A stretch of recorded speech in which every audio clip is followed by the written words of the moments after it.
यही तो गुरु है कि आपको आपका वास्तविक स्वरूप भूलने नहीं देगा। जब आप अपना वास्तविक स्वरूप नहीं भूलोगे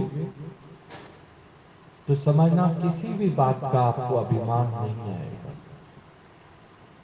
वास्तविक स्वरूप आपका तत्व है,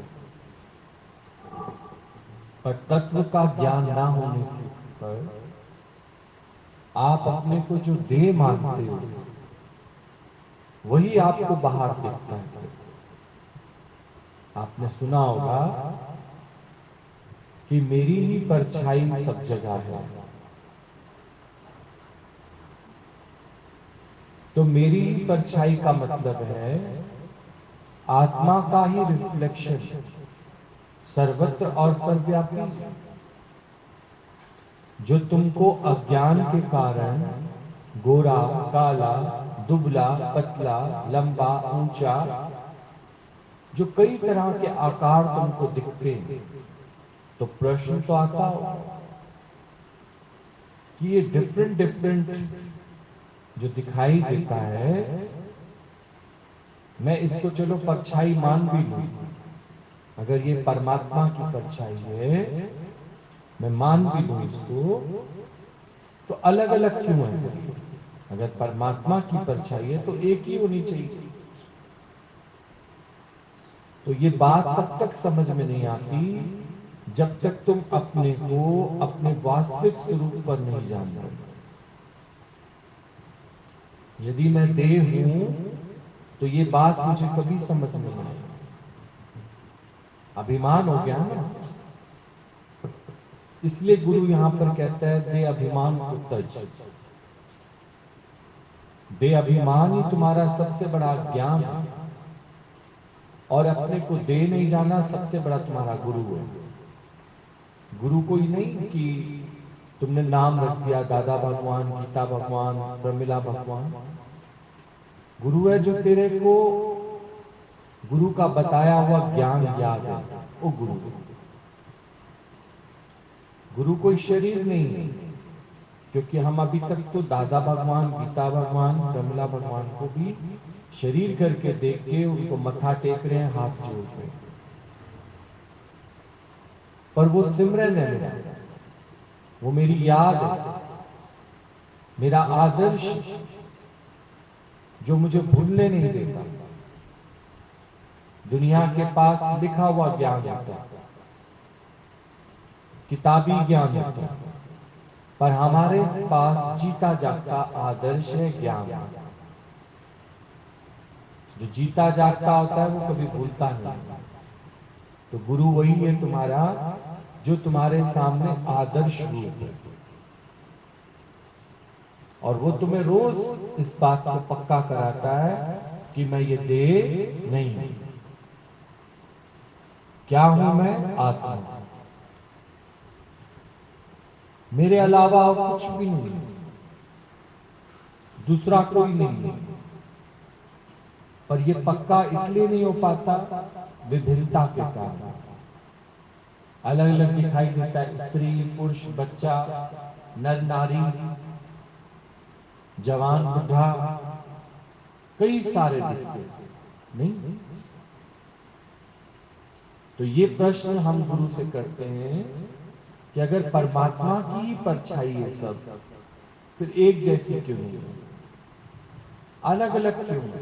यानी इतने सारे परमात्मा हैं जिनकी इतनी सारी परछाइयां? नहीं, एक ही है। एक ही है, और वो हमको अलग अलग दिखाई दे रही है, क्योंकि उस एक को हम मुकुट लगा देते हैं तो वो राजा लगता है। रामलीला में देखते हो ना, सुबह जो हमारे घर दूध देने आता है वो दूधिया भी है, और रात को वो क्या बन जाता है? जब हम रामलीला देखने जाते हैं तो रात को हमारे को हनुमान दिखता है, मुकुट लगा हुआ। वही दूध वाला है, तो वही एक दूध वाला, पर वो रात को मुकुट लगा के क्या दिखता है? हनुमान दिखता है। तो सारे उसको कहते हैं जय बजरंगबली, जय बजरंगबली, जय बजरंगबली। और सुबह सारे उसी एक व्यक्ति को क्या बोलते हैं, दूध वाला, दूध वाला, दूध वाला। पर उसके अपने बच्चे वो उसको पापा पापा कहते हैं। वही दूध वाला पापा भी है और लोगों के लिए वो क्या है, दूध वाला भी है। और रात को वो पब्लिक के लिए क्या बन गया है, हनुमान। ठीक। सुबह दूध देने के बाद फिर वो एक जगह जॉब भी करता है, पियोन। वहां उसको जब भी मालिक घंटी बजाता है, घंटी की आवाज कई बार नहीं सुनता तो उसके नाम से बुलाता उसको, रामू रूम नंबर 3 में से फाइल ले आओ। तो वो रामू भी वही, रामू भी वही है। पर जब वो दूध के कैन लेके चलता है तो हमें वो दूध वाला दिखाई देता है। घर आके जब बच्चों के साथ बैठता है तो बच्चों को पापा दिखता है। और जब वो खाकी वर्दी पहन के अपने बॉस के ऑफिस के बाहर बैठता है तो वो उसको पियोन दिखता है, रामू दिखता है। और वही दूध वाला हट्टा कट्टा है, रात को वही हम सबको क्या दिखाई देता है, हनुमान। तो क्या ये अलग अलग है, एक ही? तो ऐसे ही एक परमात्मा जो है वो अलग अलग आकारों में आने के बाद भी तत्व दृष्टि से वो आत्मा ही है। कभी वो कमला बना, कभी सुदेश बना, कभी पार्वती बना, एक ही वो आत्मा है। जो हमको दिखाई क्या देता है, अलग है तो वो एक। तो इस तरह का प्रश्न हमारे अंदर खड़ा होता है कि जब वो परछाई है आत्मा की, परमात्मा की, तो फिर वैसे ही होनी चाहिए ना। जैसे एक पेड़ की परछाई पेड़ जैसी होती है, एक मोमबत्ती की परछाई मोमबत्ती जैसी होती है, तो फिर परमात्मा की परछाई भी तो परमात्मा जैसी होनी चाहिए। नहीं, सोना 2 किलो सोना, बिस्किट आ गए सुनार के पास, अभी उस सोने के उसने झुमका भी बना लिया, इयररिंग्स भी बना लिए, बैंगल्स भी बना लिए, रिंग्स भी बना लिया, ब्रेसलेट भी बना दिया। पर जिसकी दृष्टि ऊंची है, आकार पर जिसकी दृष्टि नहीं है, ऐसे ही ब्रह्म ज्ञानी है, उस सर्व को आत्मा करके देखता है, आकार करके नहीं देखता। इसलिए वो किसी से धोखा नहीं खाता। यहाँ दादा भगवान ने, गीता भगवान ने, प्रमिला भगवान ने एक ही तुमको बीज मंत्र दिया है, हे ही भगवान। तुम भले अलग अलग ले आओ, दूध वाला, रामू, हनुमान, पियोन, लेकिन ब्रह्म ज्ञानी की जो नजर है वो पारखी नजर है, उसने पहचान लिया। तो हमसे भला गुरु की नजर, गुरु की नजर इतनी तेज है कि तुम उसके सामने दाढ़ी मूछ लगा के भी आ जाओगे तो भी वो कहेगा अरे पार्वती तो है। सिर मुंडवा के आ जाओगे तो भी कहेगा पार्वती। नकाब पहन के आ जाओगे तो भी पार्वती, बुर्का पहन के आ जाओगे तो भी पार्वती। ऐसे ही है ही भगवान, है ही भगवान, है ही भगवान। कल हम नीना मम्मी का अवतरण दिवस का देख रहे थे, तो कुछ सत्संग प्रेमी उनका पार्ट प्ले करके दिखा रहे थे। तो नीना मम्मी का हर एक ने यही दिखाया कि नीना मम्मी को एक बात बहुत पक्की हो गई थी, मानना मान तू है भगवान, मानना मान तू है भगवान, हे ही भगवान, हे ही भगवान, हे ही भगवान। इसके अलावा दूसरी बात को नहीं करते थे। यही तुमको पक्का करता। कोई गोरा, कोई काला, दुबला, पतला, किस भी तरह से तुम्हारे सामने आता हो, तुमको अलग तब दिखाई देगा जब तुमको अपने वास्तविक पहचान मिल जाए, जब तुमको अपनी वास्तविक पहचान हो जाएगी, तुम्हारी नजर ऊंची हो जाएगी, तो तुमको एक आत्मा के अलावा दूसरा कोई नहीं दिखाई देगा। आत्मा पश्यन्ति आत्मा, आत्मा की दृष्टि आत्मा की हो। और इतनी मेहनत जब अपने साथ करोगे तब गुरु की नजर अगर ऐसे बनी है कि सर्व में भगवान देखता है, तो उसने इतना अपने साथ अभ्यास किया। तुम एक दो दिन में, साल डेढ़ साल में ये कहो कि अब हमारे को गोरा काला दुबला पतला ना दिखाई दे, तो ये पॉसिबल नहीं है।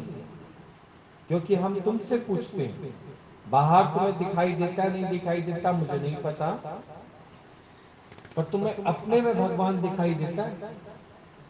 पहले शुरुआत कहां से करनी है तुमको? अपने से।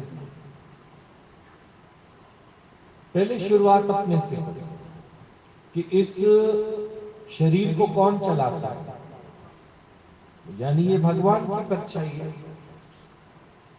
ऐसे ही बाहर जितने भी देह तुमको दिखती हैं, वो तुम अपने को देह जानते हो, इसलिए तुमको वो देह दिखती है। जिस दिन तुम अपने को आत्मा जान लोगे, तो वही परछाई तुमको सब जगह दिखेगी। नहीं, एक बार पहले भी मैंने तुमको बता दिया कि व्यक्ति वो एक है। एक ही व्यक्ति मोबाइल में अपनी फोटो को कितना एडिट करता है, आप देखो, करता है ना? काला भूत होता है, पर उसको गोरा कर देता है। नहीं, आंखों में चमक ला देता है, उसकी गालों पे लाली ले आता है, सारा मेकअप कर देता है उसका, पर उसको असलियत में देखो तो काला भूत है, पर फिल्टर होता है उसके अंदर। एक ही व्यक्ति के पता नहीं कितने सारे फोटो बनाते हैं बच्चे लोग। कई बार सींग बना देते हैं, बिल्ली वाली मूछें बना देते हैं, तो वो बिल्ली थोड़ी हो जाते हैं। फिल्टर के थ्रू, एडिटिंग के थ्रू जो है, एक ही व्यक्ति के हम बहुत सारे फोटोज निकाल देते हैं। ऐसी वो एक आत्मा जो चोर के अंदर भी वही है, चंडाल के अंदर भी वही है, जड़ के अंदर भी वही है, चेतन के अंदर भी वही है। वो एक ही आत्मा। पर जान कब पाओगे? जब पहले अपने अंदर वो चीज पक्की करो। इसलिए गुरु ने बोला, self realisation is a god realisation. पहले अपने को जान। गुरु के पास आना तो पहले अपने को जान। जब तूने अपने को जान लिया, तो ये जो आज तुम लोगों ने सुना, त्याग, ग्रहण, ये सब तुम्हारा खत्म हो जाएगा। किसका त्याग किया? मेरे से भिन्न कुछ है ही नहीं। पर देह अभिमान में आके तो मैं किसी का त्याग तभी करूंगा जब मुझे अब उसकी जरूरत नहीं है। समझ गए? तो मैं कहता हूं मैंने उसका त्याग कर दिया, या तो अब मुझे उससे सुख मिल नहीं रहा, या फिर पेड़ पे अब आम आने नहीं, तो मैंने पेड़ कटवा दिया। और मैं कहता हूं कि मैंने आम के पेड़ का त्याग कर दिया। ये चतुराई है, ये चालाकी है। हम तो इस बार क्या करेंगे, कार्तिक पूर्णमासी के पहले दिन में ही गोदान कराएंगे। तो हम पूछते हैं कितना गाय दूध देती है तुम्हारी? बोला अब गाय दूध ही तो नहीं देती, इसलिए इसको हम क्या कराएंगे, दान कराएंगे। कितना साल गाय को यूज कर करके गाय ने जब दूध देना बंद कर दिया, अब हम उसको क्या कर देंगे, दान कर देंगे। क्योंकि अब गाय दूध नहीं देती, मेरे सुख पूर्ति नहीं करती, इसलिए मैंने उसको त्याग भावना में डाल दिया। और बड़ा हम अहंकार करते हैं कि मैंने गौदान किया, मैंने फलाना दान किया, मैंने ये दान किया, मैंने वो दान किया। देह अभिमान के कारण तुम्हारे अंदर ये त्याग की भावना आती है। जब मेरे से भिन्न कुछ है ही नहीं, तो त्याग किसका करना? तुम्हारे उपयोग में वो वस्तु नहीं आ रही, तो तुमने उसका क्या कर दिया, त्याग कर दिया। ये भावना तुम्हारे अंदर है। पर ऐसा कुछ नहीं है कि जो तुम्हारे उपयोग में नहीं है वो किसी और के उपयोग में नहीं है। जब भगवान कृष्ण से अर्जुन ने इस तरह से बात की तो भगवान ने बोला, वैसे तो मैंने कोई ऐसी चीज नहीं बनाई दुनिया में जिसका कोई उपयोग ना हो। हर चीज का अपना अपना उपयोग होता है, अपना अपना कार्य होता है, हर चीज का। लेकिन तुम ना जान पाओ तो वो बात अलग है। ऐसा कुछ नहीं है कि किसी भी वस्तु का कोई उपयोग नहीं है। हर वस्तु का कोई ना कोई उपयोग जरूर होता है। बोला नहीं भगवान, ऐसा नहीं हो सकता, क्योंकि कोई चीजें ऐसी भी हैं जिनका लोग त्याग कर देते हैं। बोला चलो, उसने उसका त्याग कर दिया, क्या उस वस्तु ने उसका त्याग किया? वस्तु तो आज भी कहीं ना कहीं किसी ना किसी को कोई ना कोई लाभ जरूर दे रही होगी। जैसे सब्जी के छिलके, विष्ठा, ये खेतों में पड़कर खाद का काम कर लेते हैं। जो चीज तुम्हारे लिए उपयोगी नहीं है वो किसी और के लिए उपयोगी हो जाती है। तो तुम कैसे कह सकते हो कि मैंने त्याग किया? ऐसे तो कह सकते हो, क्योंकि तुम अपने को अलग जानते हो तो तुम्हारे लिए उपयोगी नहीं हो सकती वो चीज, पर किसी के लिए तो उपयोगी हो। तुम किसी का तिरस्कार कर देते हो, कब करते हो? जब अब तुम्हारे काम की वो चीज नहीं है, पर वो किसी के काम की तो है। तो भगवान ने ऐसा कुछ नहीं बनाया जो उपयोगी ना हो, क्योंकि भगवान की तो परछाई है सबके अंदर। सब जगह जो है कर्म की ताकत सबके अंदर कौन डाल रहा है? भगवान ही डाल रहा है। तो कैसे तुम कह सकते हो ये उपयोगी नहीं है? हर चीज का कोई ना कोई उपयोग है, पर तुम जब उसका उपयोग नहीं कर पाते तो तुम उसको त्याग की लिस्ट में डाल देते हो कि मैंने इस वस्तु का क्या कर दिया? अब त्याग कर दिया। जैसे शादी के बाद पत्नी को बच्चा ना हो, सोचो, बांझ का नाम देके हम उसको डिवोर्स कर देते हैं,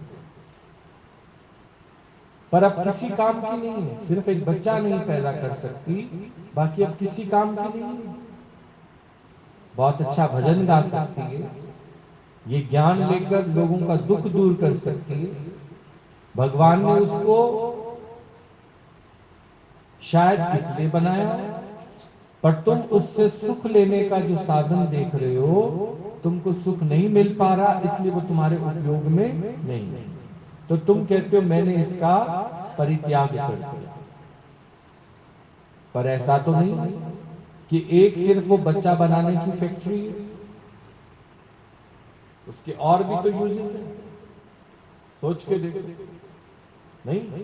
और अगर किसी को कोई ट्यूमर, कोई कैंसर हो जाता है, कोई उसके अंग खराब हो जाते हैं, तब भी हम उसका त्याग कर देते हैं। पर ऐसा तो नहीं है कि वो उसका कोई यूज नहीं है। कोई तो यूज है, कोई तो यूज है। तो परमात्मा ने ऐसी कोई वस्तु नहीं बनाई जिसका कोई उपयोग ही नहीं है। अनुपयोगी वस्तु उसने कोई नहीं बनाई। सब वस्तुओं का कोई ना कोई उपयोग है। इसलिए जड़ चेतन किसी को दुख नहीं देना, तिरस्कार नहीं करना। ये अभिमान के कारण हम अपने को श्रेष्ठ जानते हैं, इसलिए दूसरा दिखाई देता है। और ये बात गुरु की समझ नहीं आती कि भगवान की परछाई है, वो भगवान की परछाई, लेकिन हमको अलग अलग इसलिए दिखता है क्योंकि अब मेरे लिए उपयोगी नहीं है, मेरे लिए उपयोगी नहीं, मेरे सुख की पूर्ति नहीं करती वस्तु, इसलिए मुझे वो पसंद नहीं है, मुझे अच्छी नहीं लगती। पर यहां प्रमिला भगवान ने इस ज्ञान को बहुत इजी किया। सर्व से प्यार करो जाकर, पर प्यार भी हम अगर देह अभिमान में हैं तो सर्व से कहां कर पाएंगे? जो हमारा स्वार्थ पूरा करेगा, सुख देगा हमको, हम उससे तो प्यार कर लेते हैं। पर जो हमारे को सुख नहीं देगा, स्वार्थ नहीं करेगा पूरा हमारा, उसको कहां प्यार करते हैं। तो पहले पहले देह अभिमान हटाओगे, तब तब अष्टावक्र जी की ये बात तुमको समझ आएगी। देह अभिमान के कारण तुम कैटेगरीज बना देते हो, ये उपयोगी है, ये अनुपयोगी है, ये अच्छी है, ये बुरी है, देह अभिमान के कारण। पर जब तुम देह अभिमान से ऊपर उठते हो, तो कोई वस्तु तुमको परमात्मा से भिन्न नहीं लगती। हर वस्तु में परमात्मा ही परमात्मा तुमको तभी दिखता है जब तुम्हारी नजर इतनी ऊंची हो जाए। गुरु की नजर इतनी ऊंची है तो उसको सर्व में आत्मा ही दीदार होता है। तुम भी ऐसा संग करो कि तुम्हारे पास भी ऐसी नजर बन जाए। नजर बनने की देर है, उसके बाद तुमको प्यार करना नहीं पड़ेगा, प्यार हो जाएगा। हर वस्तु आसक्त नहीं होगी, पर उससे तुमको प्रेम हो जाएगा, तुम्हें आदर भाव आ जाएगा, कदर करनी आ जाएगी। तो जब अर्जुन को अभी समझ नहीं आ रही बात, तो भगवान ने बोला जाओ सृष्टि में से कोई ऐसी वस्तु ले आओ जो उपयोगी ना हो। हर जगह घुमा घुमा घुमा घुमा, तो एक उसको खुजली वाला कुत्ता दिखा, जिसको कोई भी अपने पास बुलाना नहीं चाहता। कहने लगा भगवान, वैसे तो मैं आपकी सारी सृष्टि में घुमा, मुझे कोई अनुपयोगी नहीं दिखा, पर ये जो खुजली वाला कुत्ता है, अब लगता है इसका कोई उपयोग नहीं है, ये बेकार है। भगवान ने बोला नहीं, जिसमें मेरी सत्ता काम करती है वो कभी बेकार नहीं हो सकता। कोई ना कोई काम ये आज भी कर रहा हो। बोला लेकिन मुझे नजर नहीं आ रही। बोला नजर मेरे से ले लो। तुम जो दुखी होते हो, परेशान होते हो, एक घड़ी का सत्संग लेते हो, फिर वही चीजें तुमको अच्छी लगने लग जाती हैं, वही व्यक्ति तुमको अच्छे लगने लग जाते हैं। तो गुरु तुम्हें क्या देके भेजता है? अपनी नजर देके भेजता है। यहां भगवान कृष्ण ने अर्जुन को फिर अपनी नजर दी। बोला देखो, भले ही एक खुजली वाला कुत्ता, मालिक ने इसको निकाल दिया, पर ये आज भी उपयोगी है, क्योंकि उस मालिक के लिए उसकी चौखट पर बैठकर निगरानी कर रहा है। तो ये अनुपयोगी कैसे हो सकता है? इसका आज भी कोई ना कोई यूज है, पर मालिक ने देह अभिमान के कारण वो सोचता हो कि मैंने इसका त्याग कर दिया, लेकिन ये तो आज भी उसकी वफादारी करता है, क्योंकि इसके अंदर मेरी सत्ता कार्य करती है। वो आत्म तत्व मेरी परछाई है इसके अंदर। तो कभी ऐसा नहीं सोचना, और ऐसी सोच तुम्हारे अंदर तभी आती है देह अभिमान के कारण, कि मैं इस चीज का त्याग करता हूं, इसका ग्रहण करता हूं। त्याग तुम तभी करते हो जब वो तुम्हारे उपयोग में वस्तु नहीं आ रही, तो तुम उसको क्या कर देते हो? त्याग। ठीक है, तुमने त्याग किया। एक पॉलिथीन को भी तुम फेंकते हो तो सुबह कूड़ा करकट बीनने वाले आते हैं, वो पॉलिथीन भी किसी के काम आ जाते हैं। पर तुमने कैसे कह दिया कि मैंने इसका त्याग किया? वो तो तुम्हारे उपयोग में नहीं आ रही, तो तुम उसके लिए एक अभिमान कर लेते हो कि मैंने उसका त्याग किया। त्याग नहीं किया। नहीं, केले ज्यादा आ गए घर में, गल सड़ ना जाए तो चलो सुबह सत्संग ले चलते, उसका अभिमान नहीं आएगा कि मैंने इसका त्याग किया है, इसको प्रसाद में दे दिया। पर चतुराई आई, चतुराई तो है, ज्यादा आ गए तो इसलिए ले आए। पर नहीं, यहां खाए वो भी परमात्मा का भोग लगा, घर में यूज हुए परमात्मा का भोग लगा। परमात्मा के भाव से नीचे की बात नहीं करो कभी भी। तो तुम देखना तुमको सर्व में भगवान परमात्मा ही परमात्मा दिखाई देगा, दूसरी कोई बात तुमको नहीं दिखाई देगी। दूसरी बात तभी आती है जब देह अभिमान से भरे पड़े। तो गुरु तुम्हारे को तुम्हारा वास्तविक स्वरूप बताता है कि तुम्हारा वास्तविक स्वरूप आत्मा है, और वही आत्मा की परछाई सब में पड़ रही है। दूध वाला भी वही है, बच्चों का बाप भी वही है, रात को रामलीला में बनने वाला हनुमान भी वही है, और जो मालिक घंटी बजाता है तो चपरासी का काम करने वाला भी वही है। और फोटोज में तुम देख लो, एक ही व्यक्ति पर दाढ़ी मूछ लगा लेते हो तो भी वही है, उसको पगड़ी पहना देते हो तो भी वही है। व्यक्ति वही एक है, पर उसके रूप अनेक। परमात्मा एक, पर उसके रूप अनेक। अनेक रूपों में वही आत्मा कार्य कर रही है। हम धोखा खा जाते हैं, उसकी शक्ति को ना पहचान सके। तो ऐसी नजर हमको गुरु से मिलती है तो देह अभिमान अपने आप ही क्या हो जाता है। अगर तुम मोह से माया से उपराम होना चाहते हो तो कोई जगह ऐसी मत देखना जहां तुमको परमात्मा की उपस्थिति ना दिखाई दे। वहीं तुम गलती कर जाओगे, वहीं तुम धोखा खा जाओगे। ठीक? क्या आता है समझ में? क्या आता है समझ में? क्या आता है समझ में? क्या आता है